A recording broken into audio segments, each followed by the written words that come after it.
দুনিয়ার এই যত সৌন্দর্য রয়েছে, দুনিয়ার যত কিছু, যত নিয়ামত রয়েছে, আমার আল্লাহ তাবারাকা ওয়া তাআলা আমাদেরকে দেখাইলেন। রব তাআলা আমাদেরকে দুনিয়ার মধ্যে পাঠাইলেন। এমনিতেই আমি আপনি দুনিয়াতে আসি নাই। আমার আপনার বাবা, যে বাবা যিনি মাথার ঘাম পায়ে পালাইয়া সন্তানের জন্য টাকা পয়সা রোজগার করে পরিবার পরিজন চালায়, ও দুনিয়ার মানুষ, ওই বাবার পৃষ্ঠপোষক থেকে আমার আল্লাহ তাবারাকা ওয়া তাআলা একটা পানির মাধ্যমে মায়ের গর্ভের মধ্যে প্রবেশ করাইলেন। ওই পানির মাধ্যমে মায়ের গর্ভে যখন গেল, তার বিবির গর্ভে যখন দিল, দেওয়ার পরে গিয়ে 9 মাস বলেন, 10 মাস 10 দিন বলেন, ওই মায়ের গর্ভে থাকার কারণে এরপরে আমার আল্লাহ মায়ের গর্ভ থেকে দুনিয়াতে পাঠাইলেন। ও দুনিয়ার মানুষ, যে বাবার পৃষ্ঠদয়ের মধ্যে আমি আপনি ছিলাম, ওই পৃষ্ঠদয় থেকে গেলাম মায়ের গর্ভে। মায়ের গর্ভের মধ্যে থাকার পর মা যখন দুঃখী, আমাকে আপনাকে গর্ভের মধ্যে রাখিয়া কত রাত না ঘুমাইয়া, কত রাত ব্যথায় ব্যথিত হইয়া চটপট চটপট করিয়া আল্লাহরে ডাকলো। তার বলে, আল্লাহ ও রব্বে কারীম, আমি যদি দুনিয়া থেকে চইলা যাই, আমার এই সন্তান যেন দুনিয়ার জমিনে এসে তার বাবাকে দেখতে পায়। আউযু বিল্লাহি মিনাশ শাইতানির রাজীম। বিসমিল্লাহির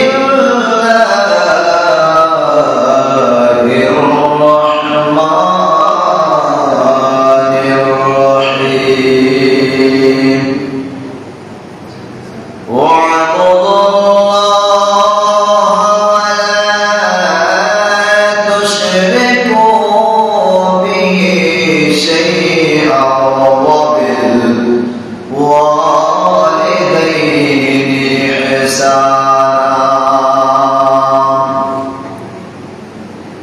إلى آخر الآيات. وفي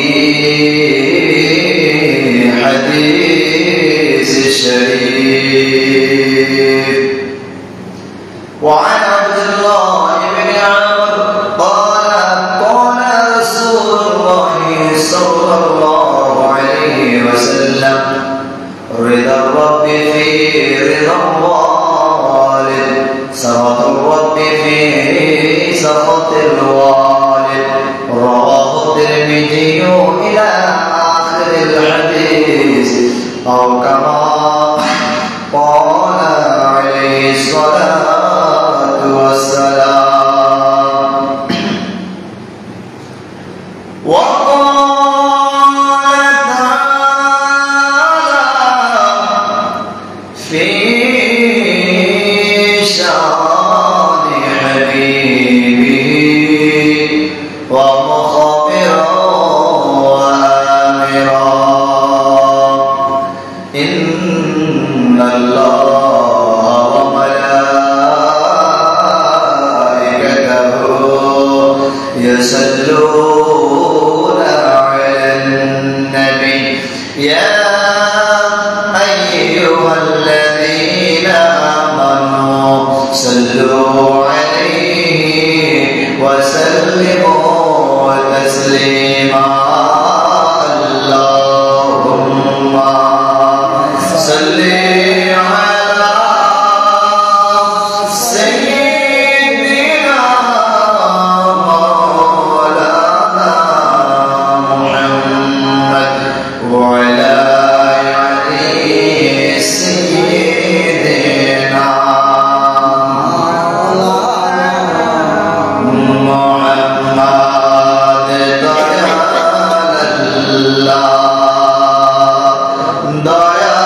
जल्लल्लाह मा फी क़ल्बी गैरुल्लाह नूर मुहम्मद सल्लल्लाह ला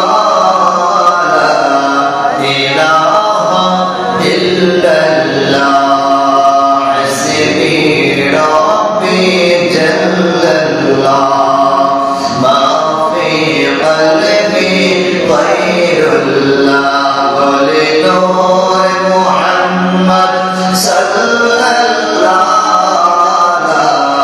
इलाहा इल्लल्लाह जवाने बोले एक अल्लाह कौन में बोले एक अल्लाह बोले जवाने बोले एक अल्लाह कौन में बोले एक अल्लाह আমরা সবাই বলি এক আল্লাহ আমরা সবাই বলি এক আল্লাহ লা ইলাহা ইল্লাল্লাহ সুবহানাল্লাহ ওয়ালহামদুলিল্লাহ লা ইলাহা ইল্লাল্লাহ বলি সুবহানাল্লাহ ওয়ালহামদুলিল্লাহ লা ইলাহা ইল্লাল্লাহ মুহাম্মাদুর রাসূলুল্লাহ সাল্লাল্লাহু আলাইহি ওয়াসাল্লাম আলহামদুলিল্লাহ ওয়া শুকরিল্লাহ আল্লাহ সুবহানাহু ওয়া তাআলা আযযা ওয়া জাল্লা দরবারে লাখ কোটি শুকরিয়া আদায় করছি যে মহান রব্বে কারীম তাবারাকা ওয়া তাআলা আমাদেরকে পবিত্র জুমার বারে সকল ব্যস্ততাকে পিছনে ফেলে দিয়ে দুনিয়ার সকল কর্মকে বন্ধ করে দিয়ে রাস্তাঘাট দোকানপাট গল্প গুজব সিনেমা নাটকের সামনে বাড়ির দুয়ারে না রেখে সবার আগে রব তাআলার ডাকে সাড়া দেওয়ার সবার আগে মসজিদে প্রবেশ করবার পয়গম্বর দুরূদ শরীফ নাফিস বাতের দিকে পয়গম্বর দুরূদ ইস্তেগফার পড়া তৌফিক এনায়েত দান করেছেন ওই মাহবুবের দরবারে প্রাণ খুলে মহব্বতের আওয়াজে দিলটাকে উজাড় করে দিয়ে আবারও সকলে মহব্বতের আওয়াজে বলি আলহামদুলিল্লাহ আলহামদুলিল্লাহ লাখো কোটি দুরূদ ও সালাম প্রেরণ করছি রাসূল আরবি নূরে মুজাসসাম রাহমাতাল লিল আলামিন আমার আপনার দরদে নবী মায়ার নবী কামলি ওয়ালা নবী দো জাহান का बादशाह नबी पाक कदमे सुदूर सुनार मदीनाए रब्बे करीम तबारक व तआला যেন কবুল করেন সকলে পড়ি আমিন আমিন মুআজ্জিজ মুহতারাম হাজির দেওয়ার উলামায়ে কেরাম মুরব্বিয়ান ইজাম হুজ্জাত ইজাম হাফাজ ইজাম তলাবায়ে ইজাম সর্বস্তরের মুসল্লি বাবারা মাইকের সাউন্ড যতটুকু যাচ্ছে প্রদানশীলী বাবারা সবরা আবিদা জাবিদা তহেরা আমার মা ও বোনেরা সকলকে অন্তর অন্তঃস্থল থেকে আবারও সালাম জানাচ্ছি আসসালামু আলাইকুম ওয়া রাহমাতুল্লাহি ওয়া বারাকাতুহু ওয়া আলাইকুম আসসালাম ওয়া রাহমাতুল্লাহি ওয়া বারাকাতুহু মুআজ্জিজ মুহতারাম হাজিরিন প্রিয় মুসল্লিন নিজাম পবিত্র কালামে হাকিম থেকে একখানা আয়াত তেলাওয়াত করেছিলাম আল্লাহ তাবারাকা ওয়া তাআলা পবিত্র কালামে হাকিমের মধ্যে জানায় ওয়া'বুদুল্লাহা ওয়া লা তুশরিকু বিহি শাইআন ওয়া বিল ওয়ালিদাইনি ইহসানা বড় করে বলেন না সুবহানাল্লাহ সুবহানাল্লাহ আল্লাহ রাব্বুল কারীম বলেন ওয়া'বুদুল্লাহা ওয়া লা তুশরিকু আল্লাহ তাবারাকা ওয়া তাআলার ইবাদত করো এবং তার সাথে অন্য কোন বস্তুকে শরীক করা যাবে না এরপর আমার আল্লাহ বলেন ওয়ালা তুশরিকু বিহি শাইআন ওয়া বিল ওয়ালিদাইনি ইহসানা আর মাতা-পিতা যারা রয়েছে তাদের সাথে সৎ ব্যবহার করো ভালো আচরণ করো এবং তাদের সুবিধা অসুবিধা সকল কিছু দিক নির্দেশনা যেন সব সময় তাদের দিকে নজর থাকে সেই দিকে খেয়াল রাখো রব্বে কারীম তাবারাকা ওয়া তাআলা আমাদেরকে এই কালামে হাকিমের মধ্যে দুনিয়ার সকল বান্দা বান্দীদেরকে আমার রব তাআলা মেসেজ দিয়ে দিলেন মা বাবার সাথে সৎ ব্যবহার করার জন্য আমার প্রাণপ্রিয় মুসল্লি বাবারা তাহলে আমরা বুঝতে পারলাম আমাদের আজকের বিষয় হচ্ছে মা বাবা সম্পর্কে। কি সম্পর্কে? মা বাবার অধিকার আছে না নাই? পিতা মাতার অধিকার আছে না নাই? পিতা মাতার খেদমত করার দরকার আছে না নাই? আল্লাহ তাবারাকা ওয়া তাআলার বন্ধু আমার আপনার নূর নবী, মায়ার নবী, উম্মতের দরদে নবী, তিনি ইরশাদ ফরমান, রিদাল রাব্বি ফি রিদাল ওয়ালিদ, পিতার সন্তুষ্টির মধ্যেই আল্লাহর সন্তুষ্টি আছে। বলেন সুবহানাল্লাহ। পিতা মাতার সন্তুষ্টির মধ্যে কার সন্তুষ্টি? আল্লাহর সন্তুষ্টি আছে। সাখাতুর রাব্বি ফি সাখাতিল ওয়ালিদ, পিতা মাতার অসন্তুষ্টির মধ্যে আল্লাহর অসন্তুষ্টি। বড় করে কোন নাউজুবিল্লাহ।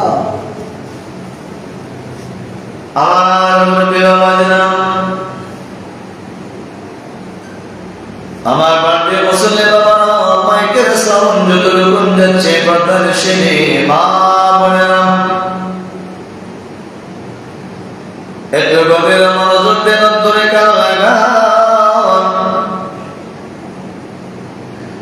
মা বাবার অধিকার সম্পর্কে আজকে বয়ান করতে লাগলাম।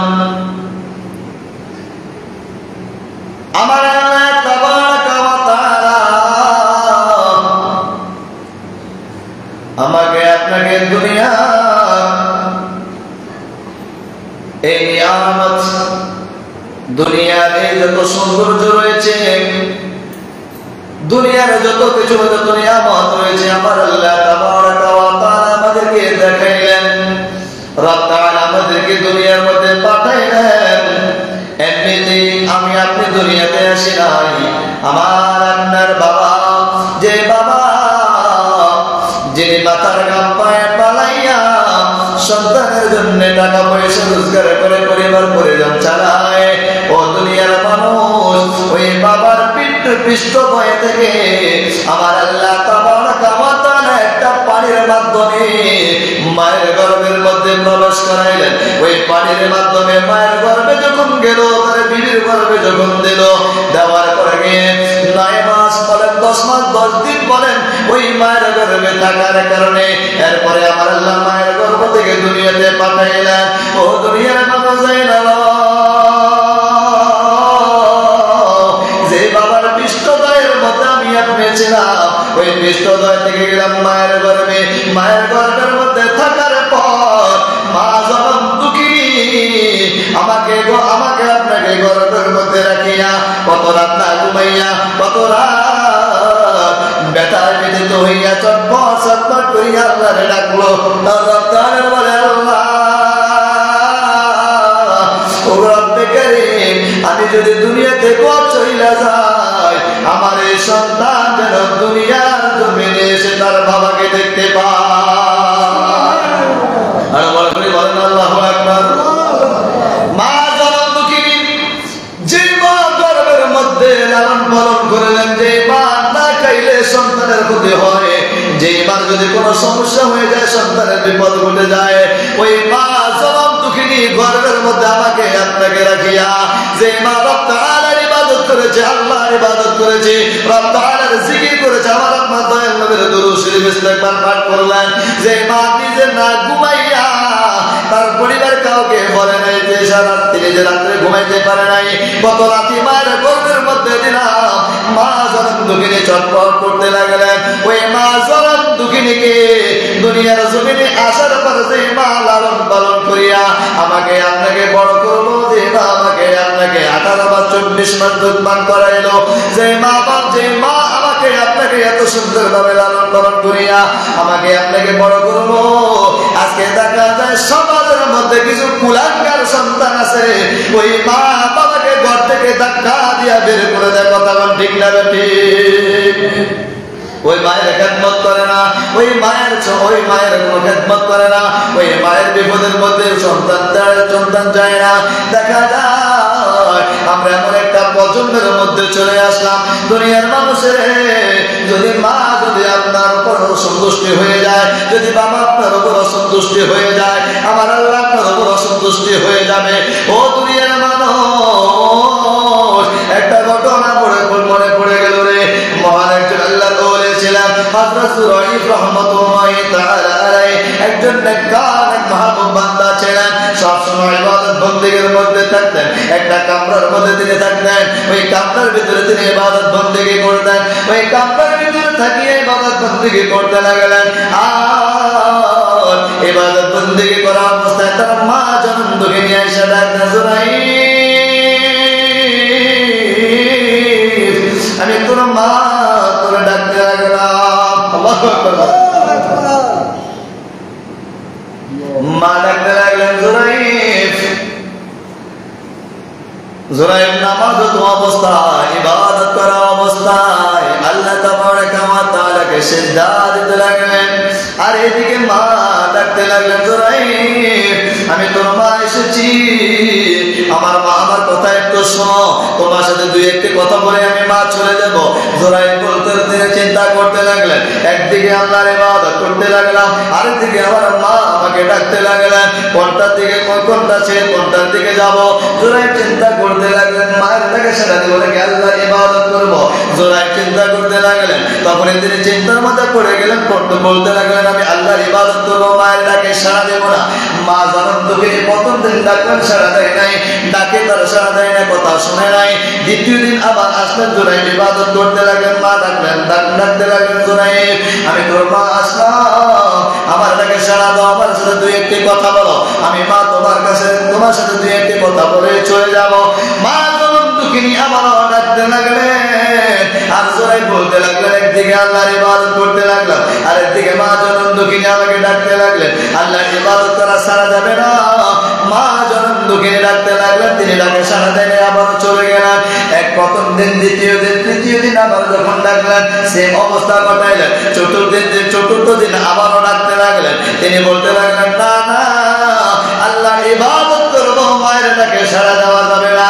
মা জনন্তকে নিয়ে আল্লাহর ডাক দিয়ে মাওলা গো মনি আমার সুরাইফ যত বড় আল্লাহর যত বড় ওলি কামেল হোক না কেন, আজকে আমি আপনার রহমতের দরবারে তার জন্য বদদুয়া দিতে লাগলাম। আমার সুরাইফ দুনিয়ার জমিনে কোন জানাবে বিচারে এবং কোন অপমান অপদস্থ না করাইয়া আমার সুরাইফকে আপনি মৃত্যু দিয়েন না। বড় করে বলেন না আল্লাহু আকবার। মা যখন বদদুয়া দিতে লাগলেন, সুরাইফ আল্লাহ যত বড় ওলি হোক না কেন, তিনি যেন দুনিয়ার জমিনের মধ্যে অপমান অপদস্থ না হইয়া মৃত্যুবরণ না করে। সুরাইফ চিন্তা করতে পারে নাই যে আল্লাহ তাবারাকা ওয়া তাআলার দরবারে মায়ের বদদুয়া কবুল হয়ে গেল। ও আমার বাংলাদেশের বাবারা, তালুকদার বাড়ি বাবারা, বইঙ্গা গাজী ব্যাপারীর বাড়ি বাবারা, হাতে ধরে পায়ে ধরে কোমরে চুমা দিয়া বলে রে, আর যদি কষ্ট হয় আর দরকার প্রয়োজন যে জায়গায় 50 কেজি চাউল কেনার দরকার সেই জায়গার মধ্যে 10 কেজি কিনবেন। এরপরে মা বাবাকে না খাওয়াইয়া নিজে খাইয়েন না, যদি ভালো কোনো খাবার আনেন নিজে না, মা বাবাকে না খাওয়াইয়া নিজে খাইয়েন না।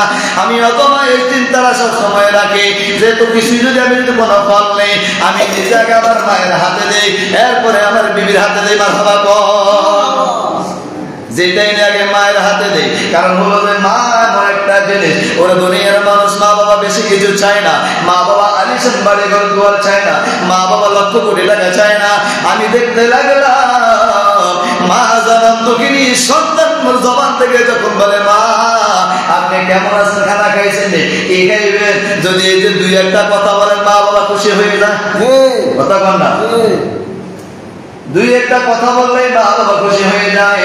আর যে বিবির জন্য আপনি দালান কোঠা বানাতে লাগলেন, যে বিবির জন্য স্বর্ণ গয়না কিনতে লাগলেন, যে বিবির জন্য ব্যাংক ব্যালেন্স করতে লাগলেন, ও দুনিয়ার মানুষ, ওই বিবির কাছে তো আজকে আপনি কি নয়, আজকে আপনি আপন নয়, আপনি দুনিয়া থেকে চলে যান।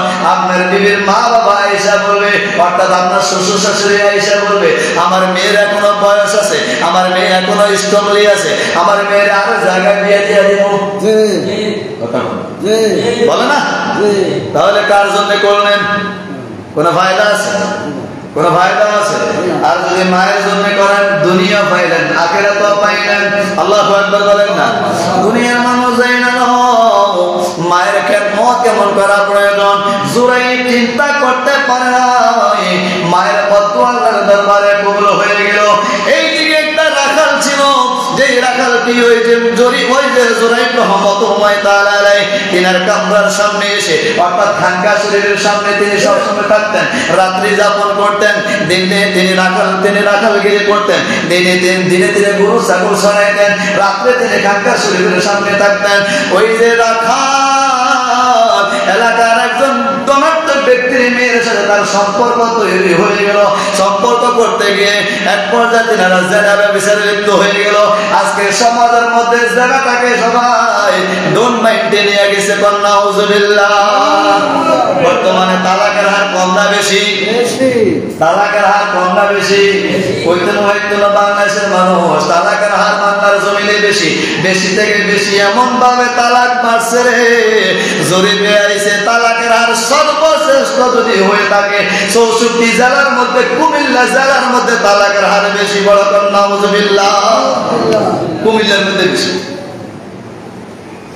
তালাকের হার, কুমিল্লাতে বেশি। এবার দেখেন জরিপে চলে এসেছে 64 জেলার মধ্যে কুমিল্লা জেলার মধ্যে যদি এই অবস্থা হয় তাহলে বলেন আমরা কোন অবস্থাতে আছি? ও দুনিয়ার মানুষ, জেনা এমন একটা জিনিস, জেনা ব্যভিচার এমন একটা জিনিস মারাত্মক। একজন সাহাবায়ে কেরাম আমার আপনার নূর নবী মায়ের নবীর কদমে যাইয়া বলতে লাগলেন, ইয়া রাসূলুল্লাহ, নবী গো আমাকে আপনি অনুমতি দেন জেনা করার জন্য। নাউজুবিল্লাহ। নবী কাছে যাইতেন, ইয়া রাসূলুল্লাহ আমরা অনুমতি দেন, আমি জেনা করব। নাউজুবিল্লাহ। কারণ নবী যদি অনুমতি দেয় তাহলে এটা কি হয়ে যাব? শরীয়ত হয়ে যাবে। এটা কি হয়ে যাবে? শরীয়ত হয়ে যাবে। আমার নবীকে দেখছেন যে এতে কি কাজটা করবে, এটা আমার আয়াতে জেনার অনুমতি। নবী কয় ঠিক আছে, আসো তোমার লগে আমি দুই একটা কথা বলি। আমি তোমার অনুমতি দেওয়ার আগে দুই একটা প্রশ্ন করি। তো ইয়া রাসূলুল্লাহ কোন না, তো তোমার মায়ের লগে কারোর লগে জেনা হোক তুমি চাও না? কোনো মতে মানে নিতে পারতেন। আচ্ছা, যদি তোমার বোনের সাথে যদি কারোর সাথে যদি এরকম জেনা হয় তুমি মানে নিতে পারবে না? কয় না, এটাও মানে নেওয়া সম্ভব হইতো না। কয় তুমি যে জেনা করবে সে তো কারো মা কারো বোন, যার সাথে জেনা করবে সে তো কারো মা কারো বাপ বোন, তাহলে জেনা করবে কেন? সাহাবায়ে কেরাম তিনি সাথে সাথে তওবা করতে লাগলেন, আমি আর এই কাজ করব না। কন্যা সুবহানাল্লাহ। দুনিয়া মানুষ আজকে মা বাবার আলোচনা বিশাল লম্বা আলোচনা, অনেক লম্বা ঘটনা। সময় যেহেতু কম, আমি আপনাদেরকে বোঝানোর জন্য একটা টপিক দেই। দ্বিতীয়বার যদি সময় পাই তাহলে বলবো। জুরাইব রহমাতুল্লাহ তাআলা তিনি চিন্তা করে নাই মায়ের বদদুয়া আল্লাহর দরবারে কবুল হয়ে গেছে, তাহলে মায়ের বদদুয়া আল্লাহর দরবারে কবুল।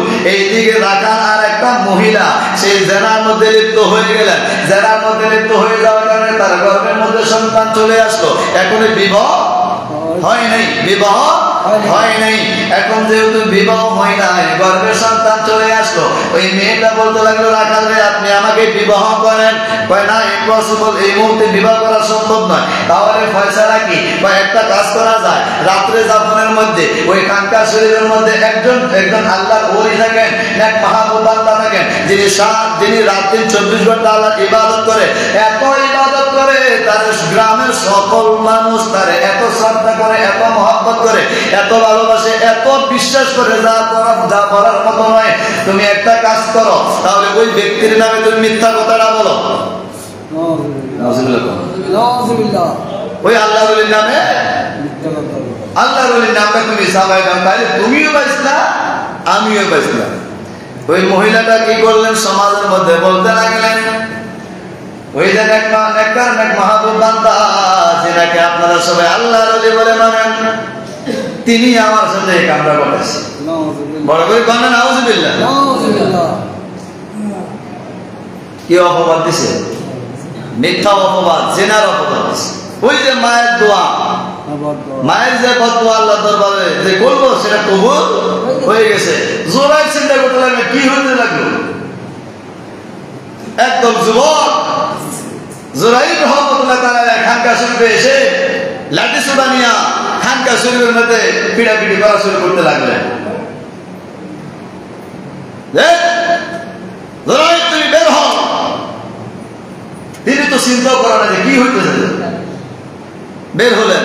বের হওয়ার পর তুই একটা বন্ধ, একটা হতাশা, একটা জেনাকারী। জুরাইর রহমতুল্লাহ তাআলা আলাইহি আল্লাহর ওলি তিনি চিন্তিত হয়ে গেলেন, ডিপ্রেশনের মধ্যে পড়ে গেলেন, হতাশা হয়ে গেলেন। হায় হায়, আল্লাহর ইবাদত করি, বন্দেগী করি, কামরা থেকে বের হই না, খানকা থেকে বের হই না, কিন্তু আমার নামে এত বড় একটা অপবাদ, আমাকে এত বড় ধরনের অপদস্থ করতে লাগলো এই সমাজের মানুষ। সালিস ডাক দিছে। কি ডাক দিছে? সালিস ডাক দিল। ওই সালিসের মধ্যে মহিলার পক্ষে সবাই সাক্ষী দেয়, কিন্তু জুরাইর রহমতুল্লাহ তাআলা আলাইহির সাক্ষী নাই। জুরাইর রহমতুল্লাহ তাআলা আলাইহি দরবারের মধ্যে যারা বিচার করতে লাগলেন, বিচারকদেরকে বলতে লাগলেন, আপনারা যে বিচার করবেন, আমার একটা প্রস্তাব আপনাদের কাছে। যেহেতু আমার কোনো সাক্ষীদাতা নাই, যেহেতু আমার কোনো সাক্ষী নাই, আমি আপনাদের কাছ থেকে একটা সময় চাই, আমাকে এই সময়টা বেঁধে দেন। এই সময় এই মহিলার গর্ভে যে সন্তানটি আছে, এই সন্তান যখন দুনিয়ার জমিনে আসবে, এই সন্তানটি আমার সাক্ষী বড় করে সুবহানাল্লাহ। দরবারেরা বলতে লাগলেন, জুরাইর বেটাকে বলো, দুধের বাচ্চা তো সাক্ষী দিতে পারবে না। সাক্ষী দিব, আমি বলবো তারা সাক্ষী দেওয়ার জন্য। আপনি বললে দিবনি, 100% দিবে। যদি আমি সাক্ষী দিতাম, যদি আমি সাক্ষী দিতে পারি, যদি সে আমার জন্য সাক্ষী দিতে পারে, আপনাদের কোনো সমস্যা আছে না? কয় না। তাহলে সময় নির্ধারণ করে দিল, কারণ জুরাইরের তো সাক্ষী প্রয়োজন। একাকিত্ব তো একজনের কথার উপরে, একজনের সম্পূর্ণ বার্তার উপরে তো বিচার করা যায় না। জুরাইর রহমতুল্লাহ তাআলা যখন এই প্রস্তাব রাখলেন, বিচারকরা তিনারা মেনে রাখলেন। যিনারা যখন মেনে নিলেন, মেনে নেওয়ার পর সন্তান দুনিয়ার জমিনে এসেছে। আসার পরে গিয়ে যখন আবার সালিস বসলো, সালিস বসার পর দুধের বাচ্চারে বলতে লাগলেন, এই দুধের বাচ্চা, যদি তুমি আমার সন্তান হও তাহলে তুমি বলো, আর তুমি সত্যি করে বলো তোমার বাবাকে। তখন ওই দুধের বাচ্চা এমন ভাবে আওয়াজ দিয়ে বলতে লাগলো দরবারের মধ্যে, ও সালিসের মানুষ, আমার বাবার ওই রাখাল, যে রাখাল আমার মায়ের সাথে জানা করি আমাকে দুনিয়াতে জন্ম দিল, এই আল্লাহর ওলি তিনি নির্দোষ। সুবহানাল্লাহ। যখন এইভাবে বিচার হয়ে গেল, যখন প্রমাণ পেয়ে গেলেন, সবাই তো অবাক হয়ে গেল। আল্লাহর ওলিদের ক্ষমতা আছে না নাই? বলেন না, আল্লাহর ওলিদের ক্ষমতা আছে না নাই? ও দুনিয়ার মানুষ জানা লন।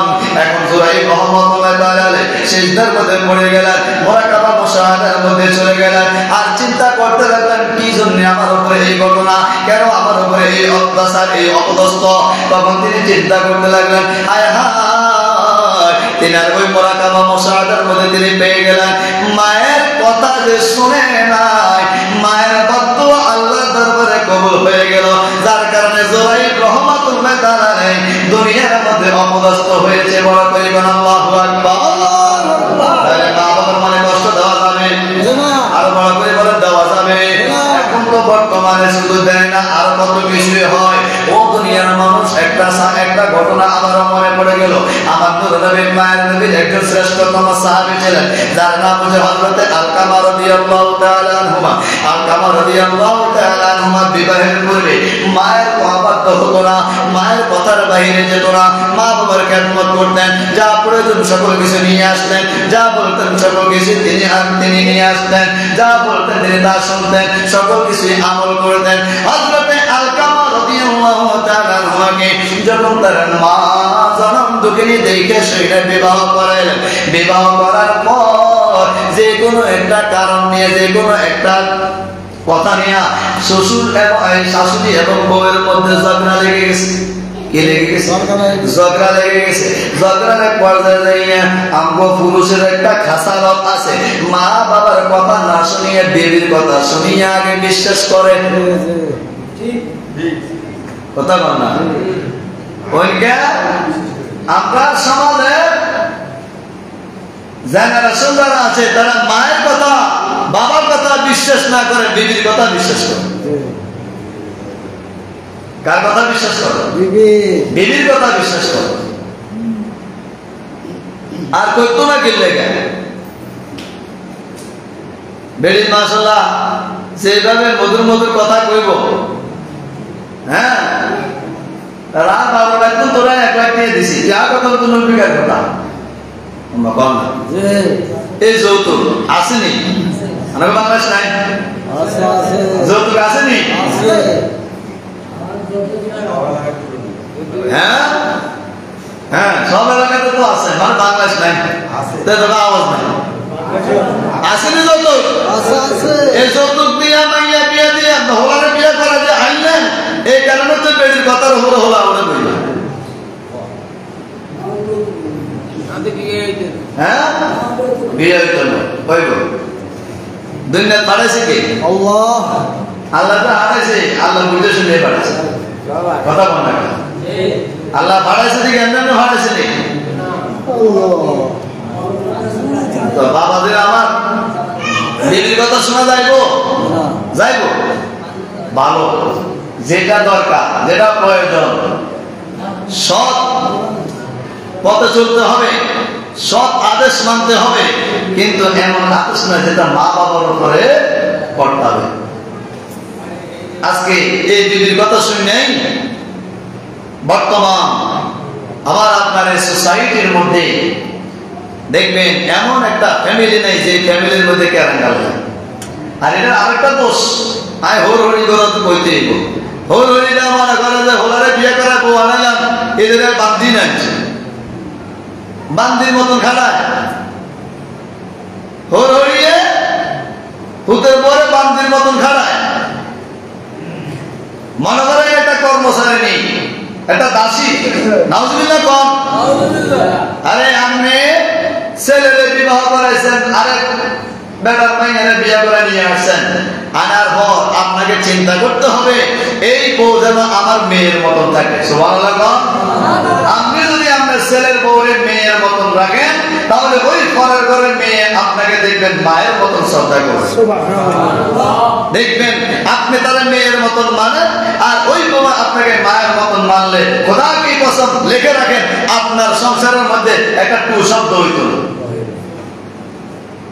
তাহলে কিছু মা বাপ আছে, শ্বশুর শাশুড়ি আছে, যারা টর্চারিং করে, বিভিন্ন ধরনের কথা বলে, কয়নি কয়নি এগুলা বইলা ফরার মাইয়ার উপরে কি করে দেয়, মন মানসিকতা নষ্ট করে দেয়, যার কারণে সংসারের মধ্যে বড় ধরনের ঝামেলা সৃষ্টি হয়। তো আমি শ্বশুর শাশুড়ি যারা আছে তাদেরকেও বলবো, আপনারা এমন কাজ করিয়েন না যেটার দ্বারা সংসারের মধ্যে অশান্তি হবে, আর অশান্তি হলে আপনার সন্তান আপনার থেকে দূরে সরে যাবে। এই কাজ করা যাবে না, বলেন এই কাজ করা যাবে না। নিজের মেয়েকে যেভাবে বিবাহ দেন, অন্যের বাড়িতে বিয়ে দেওয়ার সময় বিয়ে করে জামাইরে কন আপনি হাত না এগারে দেশ এনে রেখেন, আর বিয়ে করে কন এটা আপনার মাইয়া কননি, তো আপনার মাইয়ারে হেবার কাছে কইতে না আপনার মাইয়া, আপনি গেলে আরেকবার মাইয়া নিজের মাইয়া মানতে পারেন না। এটা দরকার আছে না? রাগ করছেন নি কত? মা বাবার সন্তুষ্টি কার সন্তুষ্টি? আল্লাহর সন্তুষ্টি। মা বাবা যদি অসন্তুষ্টি হয় তাহলে কার অসন্তুষ্টি? আল্লাহর সন্তুষ্টি। মা বাবা মনে কষ্ট দেওয়া যাবে নি, মা বাবারে না খাওয়া নাও যাবে নি। মা বাবার খাওয়ার দরকার আছে তো, মা বাবার খাবারের দরকার আছে তো। তো সময় তা হাজিরে আমরা শুধু একখানা হাদিস পড়ছি আর একটা কোরআনের আয়াত পড়ছি, এর ভিতরে যত পারছি আপনাদেরকে বুঝেছি। এই জন্য বলছি এই সকল আলোচনা অনেক লম্বা হবে, এই আলোচনাগুলো কি অনেক লম্বা। তো এই জন্য আসুন আমরা পরিবর্তন হই, নিজের পরিবারকে পরিবর্তন করি, নিজের সংশোধন হই, নিজের পরিবারকে সংশোধন করি, তাহলে দেখবেন প্রত্যেকটা ফ্যামিলি, প্রত্যেকটা পরিবার সুন্দরভাবে জীবনযাপন করতে পারবে। ওই সংসারের মধ্যে অসন্তুষ্ট হবে না, ওই সংসারের মধ্যে ঝামেলা সৃষ্টি হবে না। তো একটা হাদিস বলছিলাম, অর্ধেক পথে এসে আটকে গেলাম। আলকামা রাদিয়াল্লাহু তাআলা আনহুমা, নবীজির একজন সাহাবী, তিনি দয়ার নবী রাসূল আরবি সাল্লাল্লাহু আলাইহি সাল্লামের সাহাবী রাসূল ছিলেন। আলকামা রাদিয়াল্লাহু তাআলা আনহুমা বিবাহ করছেন, তখন বিবির কথা শুনিয়া মায়ের ফাজরের মধ্যে একটা লাথি মারছে। নাউযুবিল্লাহ। নবীজি সাহাবী মায়ের ফাজরের মধ্যে কি দিয়েছিল? লাথি দিয়েছিল। মা অসন্তুষ্ট হয়ে গেল। ওই অসন্তুষ্ট হওয়ার পর থেকে আলকামা রাদিয়াল্লাহু তাআলা আনহুমা তিনি ইবাদত করেন যত বেশি করেছেন। আচ্ছা বলেন তো, আপনি যদি মা বাবার মনে কষ্ট দেন, আপনি একবার না দুইবার নয়, 1000 বারও যদি আপনি হজ করেন, আপনার এই হজে কোনো ফায়দা হইব? কিতাবে এসেছে মা এবং বাবা দুজনের দিকে আপনি যদি একটু সুনজরে তাকান, মায়ার নজরে তাকান, তার চেহারা দিকে যদি আপনি নজর দেন, তাহলে আল্লাহ তাবারাকা ওয়া তাআলা এই মা বাবার দিকে তাকানোর কারণে আমার আল্লাহ রব্বে কারীম আপনার জন্য জান্নাত রেডি করেছে। সুবহানাল্লাহ। এরকম রিওয়ায়াত এসেছে মা বাবার পদতলে সন্তানের বেহেশত। সুবহানাল্লাহ। সুবহানাল্লাহ বলেন না? তো সময়ত হাজরিন, আলকামা রাদিয়াল্লাহু তাআলা আনহা কষ্ট দিলেন কারে? মায়ের কষ্ট দিয়েছে। কাকে কষ্ট দিয়েছে? মাকে কষ্ট দিয়েছে। আলকামা রাদিয়াল্লাহু তাআলা আনহা মুমূর্ষ অবস্থায়, মুমূর্ষ মানে রু টানাটানি করে। মুমূর্ষ মানে কি? রু টানাটানি করে, মানে যেটা আমরা বলি দম টানাটানি করে, সারি যায়। এই দম টানাটানি এমন পরিস্থিতির মধ্যে আলকামা রাদিয়াল্লাহু তাআলা আনহাকে কালিমা পাঠ করা, কিন্তু কালিমা আসে না। কালিমা পাঠ করা কিন্তু কালিমা আসে না। নবীজি সাহাবী, সাহাবীরা কি জান্নাতে? সাহাবীরা কি জান্নাতে? কিন্তু নবীজি সাহাবী, মায়ের মনে কষ্ট দেওয়ার কারণে জবানে কি আসে না? কালিমা আসে না। নবীজির কাছে খবর দিলেন, ইয়া রাসূলুল্লাহ, আমার উম্মত সাহাবী আলকামা সে মুমূর্ষ অবস্থা, মৃত্যুর সাথে পাঞ্জা লড়ছে, কিন্তু তাকে যতবারই কালিমা পাঠ করে তার জবানে কালিমা আসে না। আমার নবীজি গেছে, যাওয়ার পরে দেখতে লাগলেন, বলতে লাগলেন, দেখতেছে সেম অবস্থা। আমার নবীজি বুঝতে পারলেন, বলতেছে আলকামার মাকে ডাকো। ডাকতে লাগলেন, ডেকে নিয়ে আসলেন। মা বলেন, আপনি আপনার আলকামা আপনার সাথে কোনো বেয়াদবি করছেন? আমার নবীজি জানে কি জানে না? জানার ক্ষমতা দিছে কে? আল্লাহ। আমার নবীজি জিজ্ঞেস করলেন যে আপনার সন্তান আপনার সাথে কোনো বেয়াদবি করছেনি? তখন হযরত আলকামা রাদিয়াল্লাহু তাআলা আনহুর মা বলতে লাগলেন, ইয়া রাসূলুল্লাহ, আমার ছেলে বিবাহের আগে বাবা ছিল, বিয়ের আগে আসল হওয়ার বিয়ের আগে বাবা এটা দেখবেন দুইটি রেজে করে, হাসতে রেজে করে, মা বাবারে খাওয়া যায়নি? আর হাসতে রেজে করলে দুইটি হলেও দেয়, কিন্তু বিয়ের আলাদা হওয়ার জন্য উঠে যায়। এই যে একটা বেদর বেড়া শুরু হয়েছে, কেন? আল্লাহ যেন আগে এগুলো থেকে হেফাজত করবো না। আমি আরো বড় করে কেন? আমি মা বাবা যদি বুড়ো হয়ে যায়, মা বাবার খেদমত করার দরকার আছে তো? হাজির আলকামা রাদিয়াল্লাহু তাআলা মা করতেছি, ইয়া রাসূলুল্লাহ, তার বিবির কথা শুনে সে আমার ফাজলের মধ্যে লাথি দিচ্ছে। ফাজলের মধ্যে কি হয়েছে? লাথি মারছে। তখন থেকে আমি তার উপরে কি না সন্তুষ্ট না, আমি অসন্তুষ্ট হয়ে গেছি। নবীজি কইতেছে, সাহাবায়ে কেরাম, তোমরা আর এক সেকেন্ডও দেরি করবে না, লাড়কি জবাব। কি জবাব? লাড়কি জবাব। যাও আলকামারে নিয়ে আসো। তারা এখনো পড়া নাই, তারা কি করিলেন? তারা ওরা দিলে। আচ্ছা, আমরা কোন নবীজি এই কথা বলার উদ্দেশ্য কি? আর মনে যাতে একটু দরদ হয়ে যাচ্ছে। কোন মা কি চায় তার সামনে তার ছেলেরে ওরা দেয়? একটু যখন কথাগুলো কইছি তো হাঁটলেনে, তার মা কই, ইয়া রাসূলুল্লাহ, আর বলা তো, আমি তার মাফ করে দিলাম না। সুবহানাল্লাহ। এটা অনেক বড় ঘটনা, আমি সংক্ষেপ করে দিলাম, সময় যেহেতু নাই, মাফ করে দিয়েছে। আমার নবীজি যখন তাকবীর পড়াইলেন, কালিমা পাঠ করাইলেন, সাথে সাথে পড়তে তিনি পড়েছেন লা ইলাহা ইল্লাল্লাহু মুহাম্মাদুর রাসূলুল্লাহ সাল্লাল্লাহু আলাইহি ওয়াসাল্লাম। আলকামা রাদিয়াল্লাহু তাআলা আনহা কালিমা পাঠ করে ইন্তেকাল করেছেন। কন্যা সুবহানাল্লাহ। এই জন্য আসুন, মা বাবার মনে কষ্ট দেওয়া যাবে না। এরকম অনেক ঘটনা বলা যাবে, অনেক হাদিস আছে, কিন্তু সময় সংক্ষেপের কারণে আমি আপনাদেরকে বলতে পারি নাই। আল্লাহ যেন আমাদেরকে মা বাবার খেদমত করার তৌফিক দেন, বলেন আমিন। মা বাবার মনে কষ্ট দিবেন না, মা বাবাকে যতটুকু পারেন নিজের সামনে খেদমত করবেন। আল্লাহ প্রত্যেককে খেদমত করার তৌফিক দেন, বলেন আমিন। আমার তৌফিক ইল্লা বিল্লাহ। যারা সুন্নাত পড়েন, সুন্নাত